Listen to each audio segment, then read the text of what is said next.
Le mystérieux Pechblad, l'extraction de l'argent et des phénomènes inexplicables. Au cœur de l'Allemagne, dans la pittoresque région de Thuringe, l'extraction de l'argent a commencé il y a des siècles. Les mines creusées profondément dans le sol ont révélé non seulement le métal précieux scintilleur, mais aussi un énorme noir insignifiant. Le Pechblad, longtemps considéré comme un déchet sans valeur, y renfermait pourtant un secret qui allait changer le monde. Les mineurs ont remarqué des incidents étranges liés au Pechblad. Les plaintes se multipliaient, les maladies devenaient plus fréquentes. Personne ne se doutait que la radiation invisible du Pechblad, qui ne serait reconnue comme radioactivité que bien plus tard, en était responsable. La découverte de la radioactivité n'a donc pas commencé dans les laboratoires de scientifiques célèbres. Dans la vie quotidienne des mineurs travailleurs durs, ils ont été les premiers à entrer en contact avec ce phénomène, sans en être conscients. Le Pechblad des mines de Thuringe devait bientôt attirer l'attention de la science. Ce qui semblait d'abord être un phénomène local dans l'exploitation minière s'est révélé être la clé pour déchiffrer les lois fondamentales de la physique. La recherche sur le Pechblad a marqué le début d'une nouvelle ère de l'âge atomique. La lueur invisible, la découverte de la radioactivité par Becquerel et le couple Curie. La découverte de la radioactivité en 1896 par le physicien français Henri Becquerel. Ce fut un tournant dans l'histoire de la science. Becquerel expérimentait avec des sels d'uranium qu'il plaçait sur des plaques photographiques. À sa grande surprise, les plaques noircissaient bien qu'elles fussent protégées de la lumière. Il en a conclu que l'uranium devait émettre une radiation invisible. La recherche a été poursuivie par Marie Curie et son mari Pierre Curie. Ils ont forgé le terme de radioactivité. Ont découvert d'autres éléments radioactifs comme le polonium et le radium. Les Curie ont également reconnu le potentiel médical de la radioactivité, par exemple dans le traitement du cancer. Marie Curie a cependant payé un lourd tribut pour ses recherches révolutionnaires.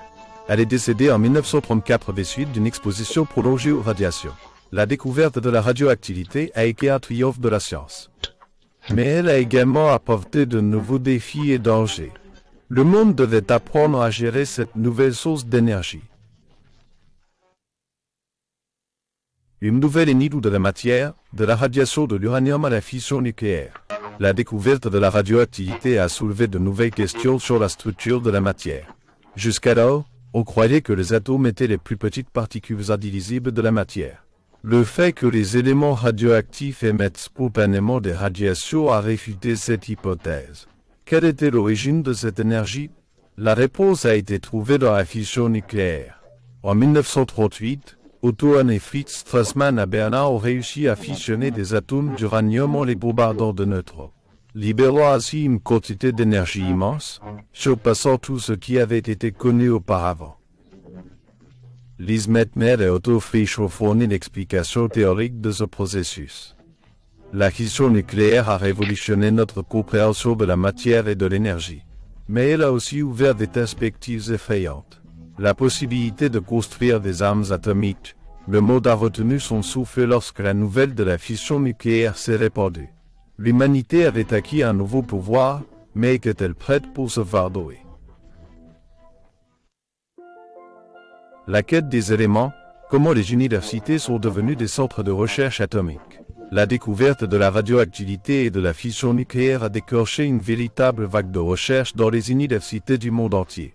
Physiciens et chimistes se sont plongés dans une nouvelle découverte et ont tenté de percer les secrets de l'atome. Les universités se sont transformées en véritables fabriques d'atomes. De nouveaux accélérateurs de particules ont été construits pour faire s'entrechoquer les atomes avec une force toujours plus grande et ainsi explorer la structure de la matière. Les universités ont joué un rôle clé dans la formation d'une nouvelle génération de scientifiques, dotés des connaissances et des compétences nécessaires pour relever les défis de l'ère atomique. Mais la recherche dans les universités avait aussi ses côtés sombres. Elle fournissait les connaissances et les technologies nécessaires au développement des armes atomiques. Les frontières entre la recherche fondamentale et l'utilisation militaire devenaient de plus en plus floues. Oui. Le projet Manhattan, la naissance de la bombe atomique et la promesse d'une énergie inimaginable. Avec le déclenchement de la Seconde Guerre mondiale, la recherche atomique était de plus en plus sous la pression des intérêts militaires. La crainte que l'Allemagne nazie ne développe la bombe atomique en premier a conduit les États-Unis à lancer le projet Manhattan. Sous le plus grand secret, des milliers de scientifiques et d'ingénieurs ont travaillé au développement de la première bombe atomique. La direction du projet était assurée par le physicien Robert Oppenheimer. En juillet 1945, le premier test atomique réussi a eu lieu dans le désert du Nouveau-Mexique. L'explosion a creusé un cratère dans la terre et transformé les environs en un enfer aguerrissant. Le monde avait ressenti de manière effrayante les effets de la fission nucléaire. La bombe atomique était une arme de destruction inimaginable, mais elle promettait aussi de résoudre une fois pour toutes les problèmes énergétiques de l'humanité. L'espoir d'une énergie bon marché et propre provenant des centrales nucléaires était né. Mais avec cette nouvelle technologie sont également apparus de nouveaux défis et dangers pour le monde.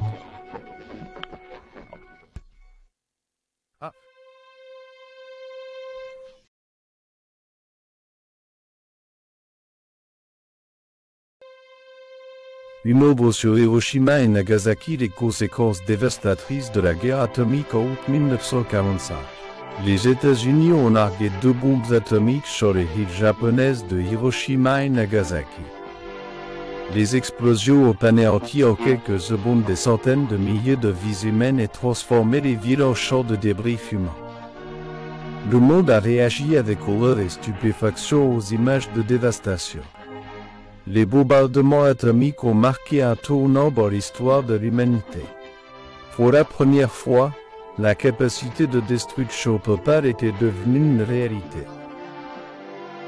Les ombres d'Hiroshima et de Nagasaki se sont étendues sur le monde et ont soulevé la question de l'avenir de l'humanité à l'ère atomique. Les survivants des bombardements atomiques ont souffert des conséquences à long terme de la contamination radioactive. Le cancer et les défauts génétiques se sont multipliés. Les images des paysages contaminés et des personnes souffrant des effets des radiations ont marqué durablement l'image de l'énergie nucléaire. La course aux armements nucléaires, la guerre froide et la menace de l'holocauste nucléaire. Après la fin de la Seconde Guerre mondiale, la guerre froide a commencé entre les États-Unis et l'Union soviétique. Les deux superpuissances ont massivement augmenté leurs arsenaux et développé des armes nucléaires de plus en plus grandes et destructrices. Le monde vivait dans la peur constante d'une guerre nucléaire qui pourrait anéantir toute l'humanité. La menace d'un holocauste nucléaire a marqué le quotidien des gens. Dans les écoles et les bâtiments publics, des abris ont été aménagés. Les films de propagande montraient les dangers d'une guerre nucléaire et donnaient des instructions sur le comportement à adopter en cas d'urgence. La peur de la grande explosion était omniprésente. La course aux armements nucléaires a englouti des sommes colossales d'argent et de ressources, qui auraient pu être utilisées à des fins pacifiques. Le danger d'une guerre nucléaire, qu'elle soit due à un défaut technique, une fausse alerte ou une erreur humaine, était réel et poussait le monde sur la défensive. Tchernobyl, un accident de réacteur et la fin du rêve nucléaire le 26 avril 1986. Le réacteur de la centrale nucléaire de Tchernobyl en Ukraine a explosé. C'était la plus grande catastrophe de l'histoire de l'utilisation civile de l'énergie nucléaire. Des substances radioactives ont été projetées dans l'atmosphère et ont contaminé une grande partie de l'Europe. Le nombre exact de victimes de la catastrophe de Tchernobyl reste controversé. Des milliers de personnes sont mortes des suites de la maladie des radiations. Beaucoup d'autres ont contracté un cancer. La région autour de Tchernobyl est encore inhabitable aujourd'hui. La catastrophe de Tchernobyl a ébranlé la confiance dans la sécurité de l'énergie nucléaire. De nombreux États ont arrêté la construction de nouvelles centrales nucléaires ou ont commencé à fermer les installations existantes. Les images des paysages contaminés et des personnes souffrant des effets des radiations se sont profondément ancrées dans la mémoire collective. Fukushima, quand la nature riposte le danger des catastrophes naturelles. Le 11 mars 2011, la côte japonaise a été secouée par un tremblement de terre de magnitude 9,0. Le séisme a provoqué un tsunami qui a frappé la centrale nucléaire de Fukushima Daiichi et a entraîné une fusion du cœur dans 3 réacteurs. Des substances radioactives ont de nouveau été libérées et ont contaminé les environs. La catastrophe de Fukushima a de nouveau mis en évidence les risques de l'énergie nucléaire, notamment le danger des catastrophes naturelles. Le gouvernement japonais a évacué des centaines de milliers de personnes des environs du réacteur en détresse. Les travaux de décontamination ont duré des années et ont coûté des milliards d'euros. Fukushima a conduit à une réévaluation mondiale des politiques énergétiques. L'Allemagne a décidé de sortir définitivement du nucléaire d'ici à 2022. D'autres pays ont également repensé leurs stratégies énergétiques et se sont tournés davantage vers les énergies renouvelables. Les problèmes non résolus de l'énergie nucléaire, stockage définitif et danger du terrorisme nucléaire malgré tous les efforts pour plus de sécurité. L'énergie nucléaire pose encore des problèmes non résolus. Un problème central est le stockage définitif des déchets radioactifs. Les déchets des centrales nucléaires restent dangereux pendant des milliers d'années et doivent être stockés en toute sécurité pour protéger l'homme et l'environnement des radiations. Jusqu'à présent, il n'existe aucun dépôt définitif dans le monde qui réponde aux exigences de sécurité et de durabilité. La recherche d'un site approprié est difficile et rencontre des résistances politiques et sociales. Le problème non résolu du stockage définitif est un lourd héritage de l'énergie nucléaire, qui posera de gros défis aux générations futures. Un autre risque de l'énergie nucléaire est le danger du terrorisme nucléaire.